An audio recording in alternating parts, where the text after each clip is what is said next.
Okay, we'll go ahead and get started. First question for me. Alex, welcome back to Miami. Just give us your thoughts on this extremely long match today and the win.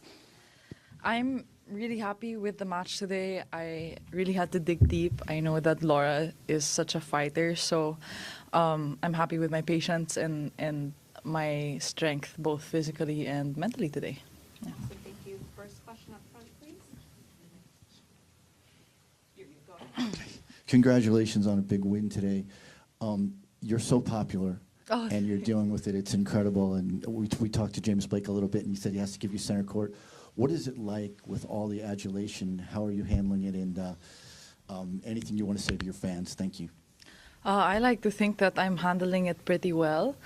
Of course, I'm super grateful to all my fans because they really, they take the time out of their days to come see me. It's a lot of effort to go out and to come to these events, so I hope they have fun.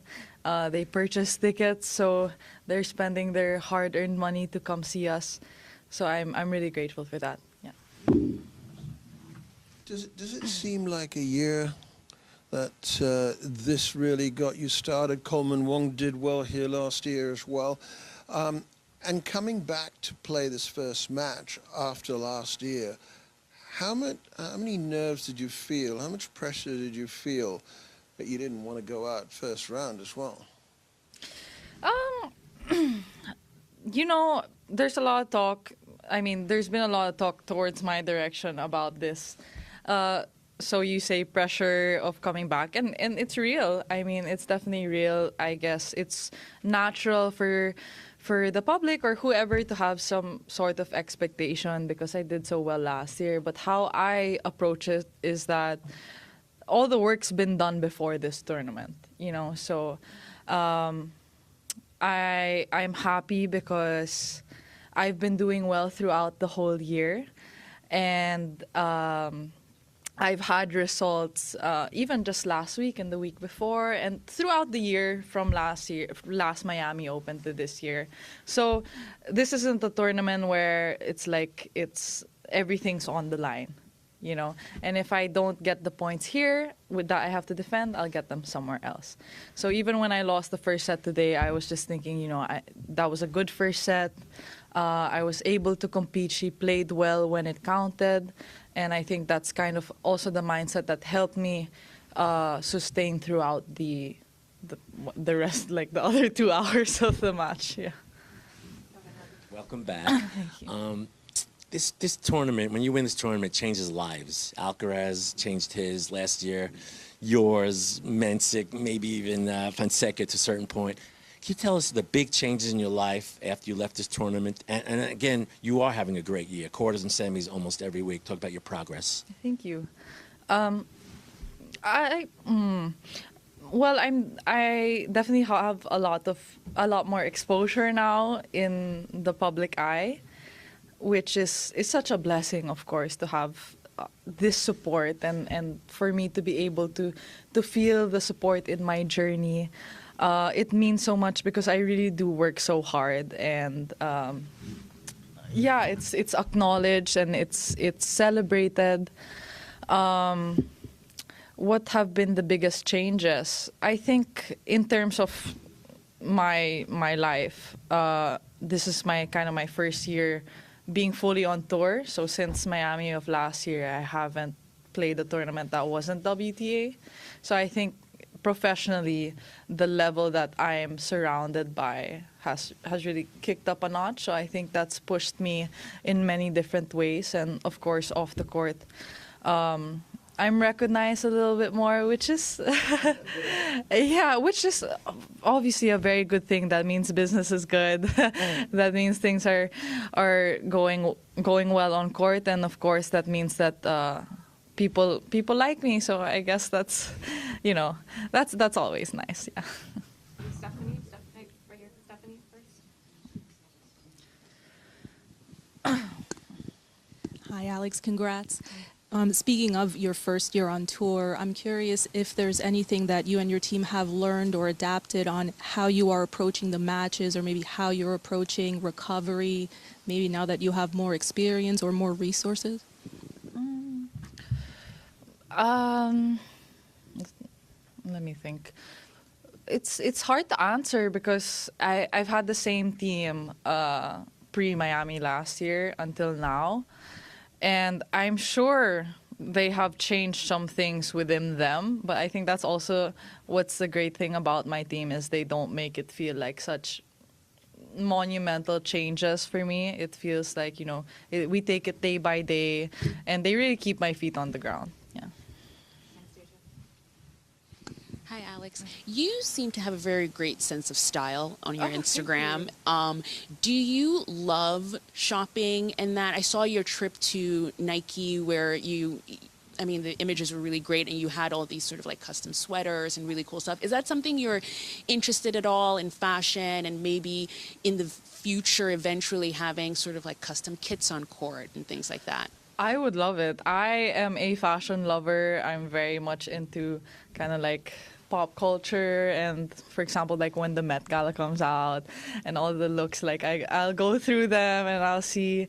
Not to say that I'm a fashion expert. I like to style myself. I like to feel cool because I think when I think I look good, like I feel good, it makes me more confident. So yeah, I am. That's something I would love to be interested in. Yeah.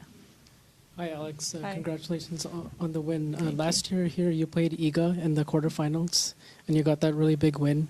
There is a chance you could potentially play her again. What are your thoughts on facing her again, given the experience you had here last year?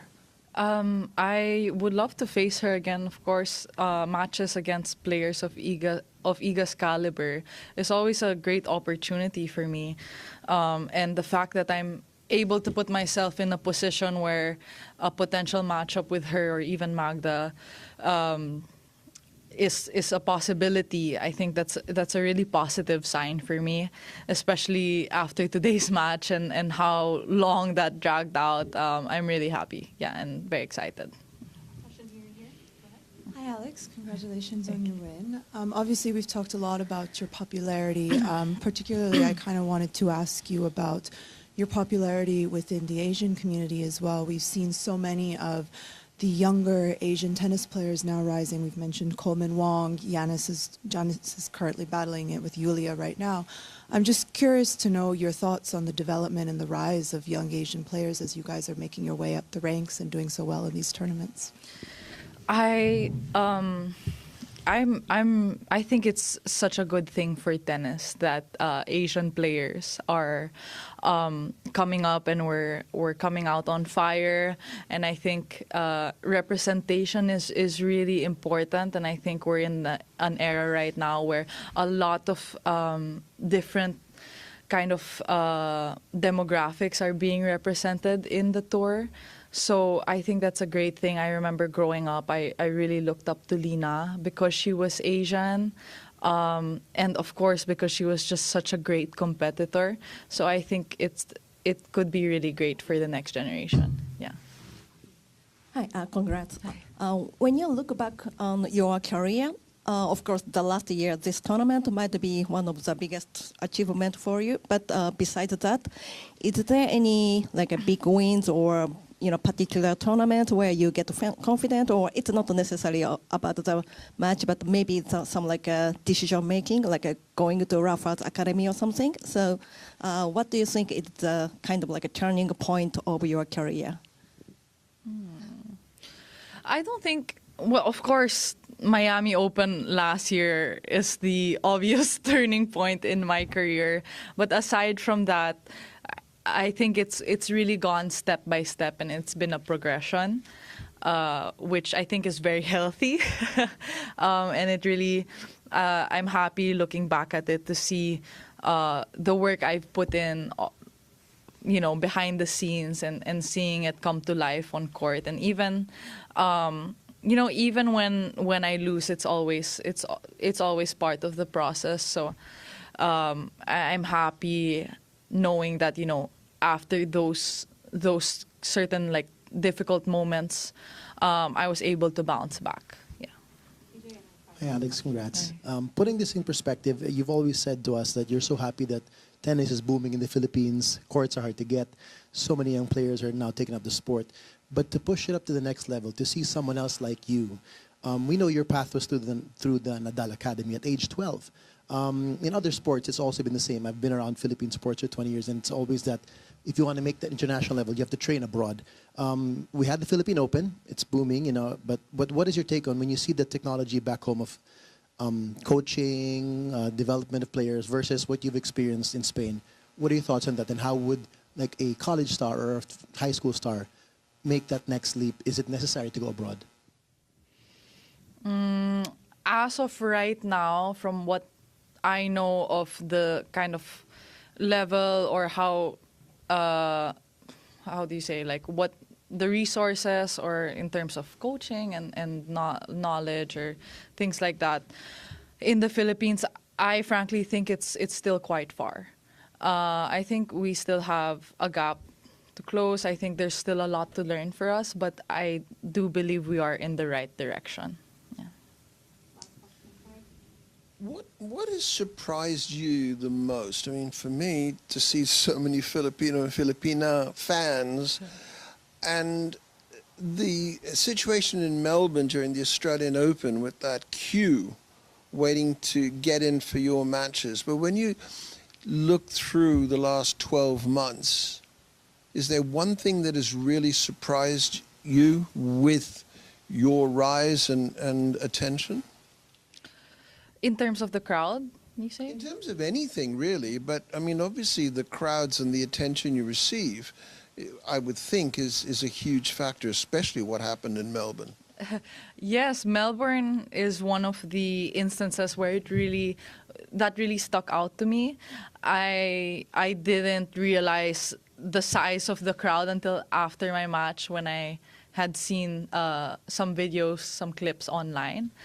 And it really came as a surprise to me, but I'm so happy and so privileged that I'm able to bring that sense of community out in the people. I think, I guess that would have to be the biggest surprise and something relatively unexpected. Yes. Okay, we'll leave it there. Thank you, guys. All right, thank you.